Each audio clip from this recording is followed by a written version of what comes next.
All right, so here we go. We got a bunch of Arc Raiders news and updates to go over. And yes, finally, the dev team did actually respond about one of the bigger complaints regarding Arc Raiders from the most recent server slam. It's actually a big issue, and I'm so glad that they are actually recognizing this. We're going to go over some really important things that you can do right now to kind of prepare for Arc Raiders as well, and get into a bunch of other dev replies and some cool things from the launch trailer that just was recently released. So yeah, also remember, leave your comment down below. It could end up in a future video, but I say we start out with the most important things that you can do right now. Remember, update your game ready driver right now. There is a new update, a fairly new update. Some of you might have actually missed out on updating your driver. Of course, it could have been just sitting there. So at release, you definitely want to have your drivers all ready to go and prepared, because this game ready driver was designed specifically for Arc Raiders, and you want it running as smooth as possible. Now, also check this out right here. You might have seen that badass launch trailer that did release, and you might have noticed that, yeah, we got a snow map from the trailer. It looks absolutely beautiful. But guess what? Apparently this is a variation. Bluegate has apparently a snow variant, and you could see right here the snow variant, and then of course you could see it more normal with a sunny sky with clouds. So this is really cool to see that there are going to be weather variants for the actual map spaces. We do know, of course, we're going to be getting that electromagnetic storm, and yes, the night variant. Curious to see what other variations we have. I have some theories, but I'm not going to dive into that too much because I don't want to overhype and be wrong. But what type of variants would you guys like to see for the maps? I could do a lot of really, really cool stuff here. Now, out on the official Arc Raiders Discord, the dev team did respond to some core and key issues that we got to talk about. First and foremost, we're going to start out with this one right here. So we have this post asking the dev team, the anti-cheat is too soft and weak. You need to work on it ASAP. CIA cheaters will destroy the game if you don't improve it. Look over this, please, because we all know that you won't want to spend time manually banning people for cheating. By the way, as for console guys, you could also should destroy all Chronos users in the game. That's for anti-cheat issues. So yeah, that is always a huge concern, especially for an extraction shooter where everything is basically on the line. Now, we did get a reply from Embark. Check it out right here. We have a dedicated anti-cheat team, and they'll be working in overdrive at launch and going forward. They'll make sure to provide information and updates regularly when we are live. We don't rely on any one single tool. We've developed an arsenal of protection that will grow, evolve, and develop along with all the telemetry at launch, and of course, the constant game of cat and mouse that is played by every multiplayer game when it comes to the cheat makers. So yeah, that's a little bit of a warning, of course, that things aren't going to be exactly perfect at launch. Expect cheaters, expect for them to react and adjust accordingly. But yeah, this is going to be interesting to see how Embark handles those cheaters, because even like with Battlefield 6, the cheaters were really aggressive at the very beginning of the game. And Battlefield 6, you know, DICE, they were also very aggressive in how they countered the cheaters, so far at least. And they also banned a lot of Chronos users as well. And I think, of course, Embark should take that path as well. Now, also, we have this right here. No progress, currency, or items will carry over from the server slam to the live game. You'll get a server slammer backpack as a thank you for participating, though. So if you were wondering if anything was going to carry over, that's just not going to be the case. And we have this question: is the zipline bug being addressed before launch? And the response here from community manager Jackdaw is, we have noted it, so the team will be aware. So this is something that they are tracking and have marked down. Will it make it into that day one patch? We'll have to wait and see those patch notes. Also, another great question here: does anyone have any word whether Speranza might be a social hub in the future instead of the menus it currently exists as? And this would be really, really cool to see, I gotta say. Let me know if you think that the front menu essentially should evolve in a total like hangout area for you and your friends, or even like maybe meeting randoms and stumbling into potential friends. Sound off. Now, we did get a response here from Jackdaw saying we don't have info on this, but we do know everyone's feedback so the team can see your suggestions. So I think that if there's enough noise around a social hub, that maybe the front end of the game could evolve from a menu to an actual physical space where you could hang out. I just think that would be very, very cool.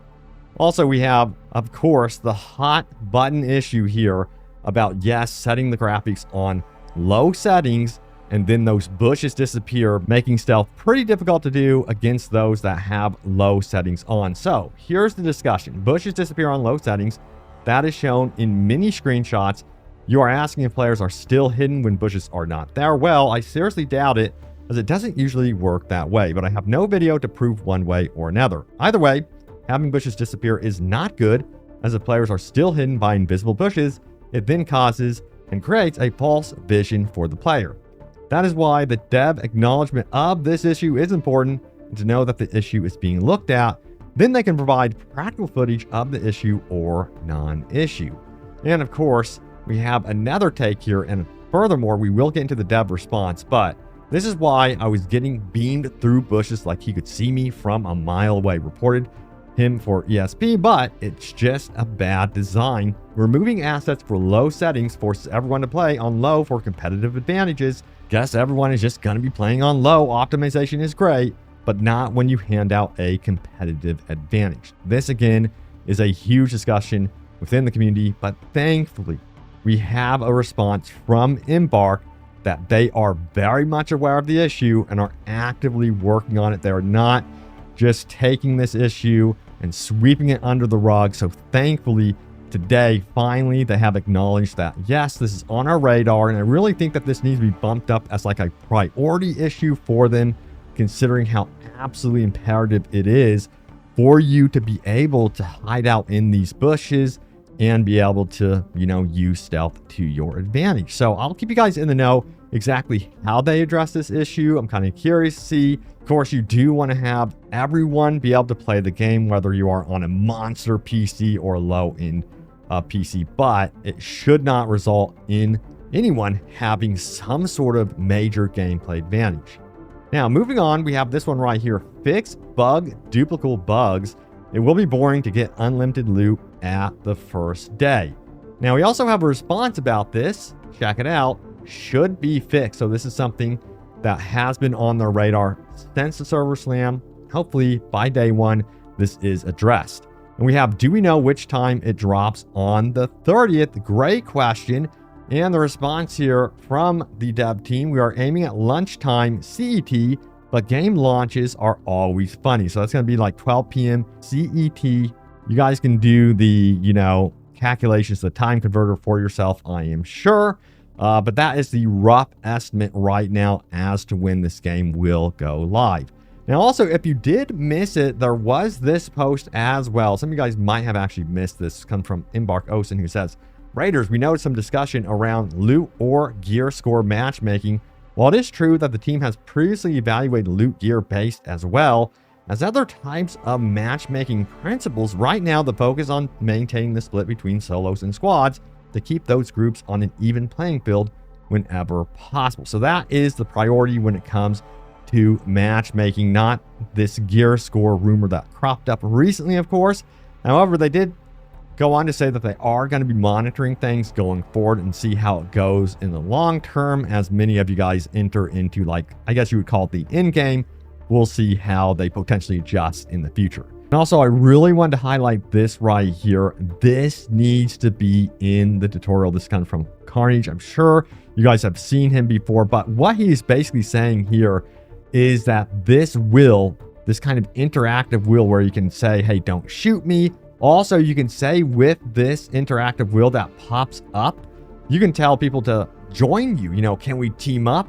But I think this absolutely needs to be part of the actual core tutorial, that you need to know that this exists. And I think it will make it a better experience for everyone, especially for those that are kind of like apprehensive about using proximity chat or getting their headset on. They at least can know about this no matter what existing going forward after that tutorial. So yeah, I really do hope that Embark considers adding this in as like a quick patch or something like that for newcomers playing the game.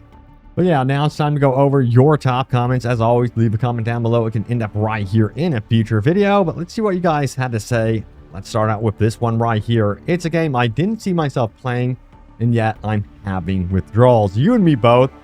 I cannot freaking wait until release day. I am so hyped for this one. You guys know me. You know, I love a lot of single player games. That's the one thing I like to just enjoy and chill. But this one, dude, has my attention big time and cannot wait to hop in also with my bros and play some squads with them. And then also, you know what, soloing it, I soloed it a lot in the server slam and it was an absolute blast. So yeah, cannot wait to do that as well. And then we have this one. How was the last round rated 1 through 5? He says it was a 1. How likely are you to purchase Arc Raiders 1 through 5? A 5. That's just how it goes. You know, there were times where I was absolutely pissed with just getting mowed down by an entire squad or whatever. But I wanted to jump back in, you know. I wanted to get my revenge. Or even like find someone to team up with in an uneasy alliance. That sort of stuff is just so freaking cool. All right, and we have this one right here. I haven't touched my PS5 since the server slam. I went from daily use, playing the finals and Marvel Rivals, to no longer being satisfied with any of those games.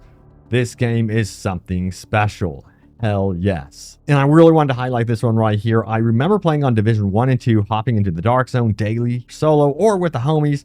And after playing the server slam and watching gameplay, I definitely see the same thing happening with this game for me. I can't wait.